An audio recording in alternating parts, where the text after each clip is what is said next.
اعوذ باللہ من الشیطان الرجیم بسم اللہ الرحمن الرحیم۔ سورہ نساء آیت نمبر 41 میں اللہ تعالیٰ فرماتے ہیں،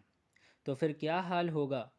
جب ہم ہر امت میں سے گواہ طلب کریں گے اور ہم تم کو ان کی گواہی کے لیے بلائیں گے۔ آیت نمبر 42 میں اللہ تعالیٰ فرماتے ہیں، اس روز کافر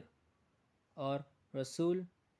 صلی اللہ علیہ وآلہ وسلم کے نافرمانوں آرزو کریں گے کہ کاش ان کو زمین ہی میں دفن کر کے مٹی برابر کر دی جاتی، اور وہ اللہ سے کوئی بات بھی پوشیدہ نہیں رکھ سکیں گا۔ آیت نمبر 43 میں اللہ تعالیٰ فرماتے ہیں، مومنو تم نماز کے قریب بھی نہ جانا جب کہ تم نشے میں ہو۔ اللہ تعالیٰ فرما رہے ہیں کہ اے ایمان والو، تم نماز کے قریب بھی مت جانا جب تم نشے میں ہو، یہاں تک کہ تم اپنے منہ سے نکلی ہوئے الفاظ نہ سمجھنے لگو، اور ناپاکی کی حالت میں بھی نماز کے پاس نہ جاؤ جب تک غسل نہ کر لو۔ اگر تم سفر میں چلے جا رہے ہو اور پانی نہ ہو تو تیمم کر کے نماز پڑھو،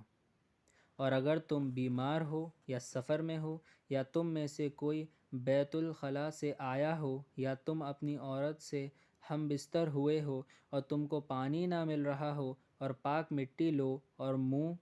اور ہاتھوں کا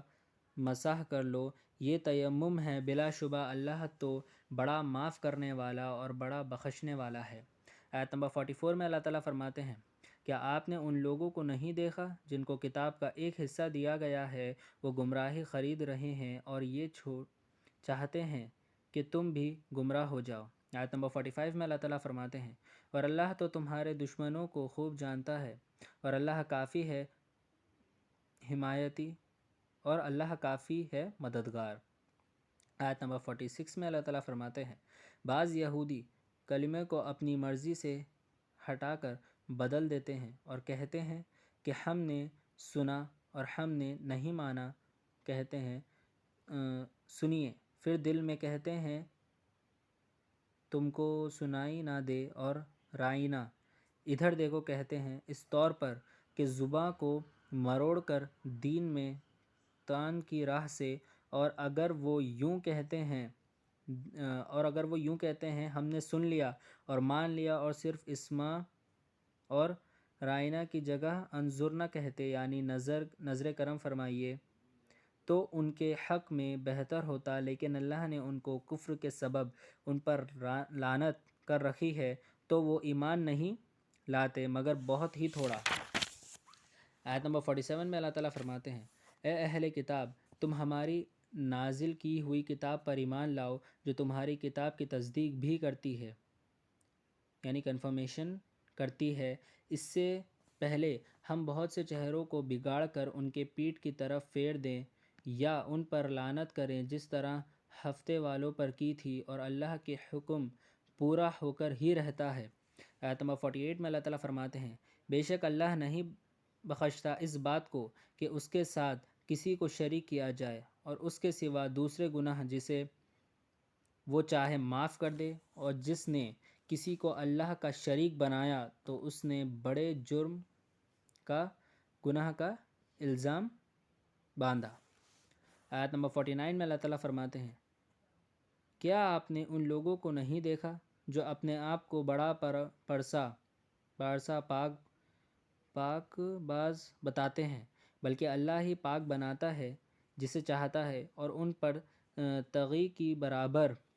کی برابر بھی ظلم نہ ہوگا۔ آیت نمبر 50 میں اللہ تعالیٰ فرماتے ہیں، آپ دیکھیے تو اللہ پر یہ کیسے کیسے جھوٹی باتیں لگاتے ہیں، اور یہی بات ساری مجرم ہونے کے لیے کافی ہے۔ آیت نمبر 51 میں اللہ تعالیٰ فرماتے ہیں، کیا آپ نے ان لوگوں کو نہیں دیکھا جن کو کتاب کا ایک حصہ ملا ہے، وہ بتوں اور شیطانوں پر ایمان رکھتے ہیں، اور کفار کے بارے میں کہتے ہیں کہ وہ تو ان مسلمانوں سے زیادہ سیدھے راستے پر ہیں۔ آیت نمبر 52 میں اللہ تعالیٰ فرماتے ہیں، یہی لوگ تو ہیں جن پر اللہ نے لعنت کی ہے، اور اللہ جس پر لعنت کرے تو تم اس کا کوئی مددگار نہ پاؤ گے۔ آیت نمبر 53 میں اللہ تعالیٰ فرماتے ہیں، کیا ان کے پاس کوئی سلطنت کا حصہ ہے؟ اس صورت میں تو وہ لوگوں کو ذرا سی چیز نہ دیتے۔ آیت نمبر 54 میں اللہ تعالیٰ فرماتے ہیں کیا وہ دوسرے آدمیوں سے اس چیز پر حسد کرتے ہیں جو اللہ نے اپنے فضل سے ان کو عطا کی ہے؟ سو اللہ نے ابراہیم علیہ السلام کے خاندان کو کتاب دی اور حکمت دی اور اللہ ہی نے ان کو بڑی سلطنت دی۔ آیت نمبر 55 میں اللہ تعالیٰ فرماتے ہیں سو ان میں سے بعض تو اس پر ایمان لائے اور بعض نے روگردنی کی یعنی منہ پھیر لیا، اور جو ان کو نہ مانے اس کے لیے دوزخ کی دہکتی ہوئی آگ کافی ہے۔ آیت نمبر 56 میں اللہ تعالیٰ فرماتے ہیں بے شک جو اللہ تعالیٰ کی آیتوں سے منکر ہوئے تو اللہ نے ان کو جلدی ہی آگ میں ڈال دیں گے، جب ان کی خال جل جائے گی پھر ہم اس میں فوراً دوسری خال پیدا کر دیں گے تاکہ عذاب کا مزہ چکتے ہی رہیں، بلا شبہ اللہ بڑا زبردست اور حکمت والا ہے۔ اللہ تعالیٰ اس آیت میں فرما رہے ہیں کہ جو لوگ اللہ تعالیٰ کی آیتوں سے منہ پھیریں گے وہ جلدی اللہ تعالیٰ ان لوگوں کو آگ میں ڈال دیں گے یعنی دوزخ میں ڈال دیں گے، اور ان کی خال جب جل جائے گی تو اللہ تعالیٰ ادھر دوسری خال پیدا کر دیں گے تاکہ وہ عذاب کا مزہ چکتے ہی رہیں۔ آیت نمبر 57 میں اللہ تعالیٰ فرماتے ہیں جو لوگ ایمان لائیں اور اچھے کام کیے ہم ان کو جلدی باغات میں داخل کر دیں گے جن کے نیچے نہریں بہہ رہی ہیں، وہ ہمیشہ ہمیشہ اسی میں رہیں گے، ان میں ان کے لیے پاکیزہ بیویاں ہوں گی اور ان کو نہایت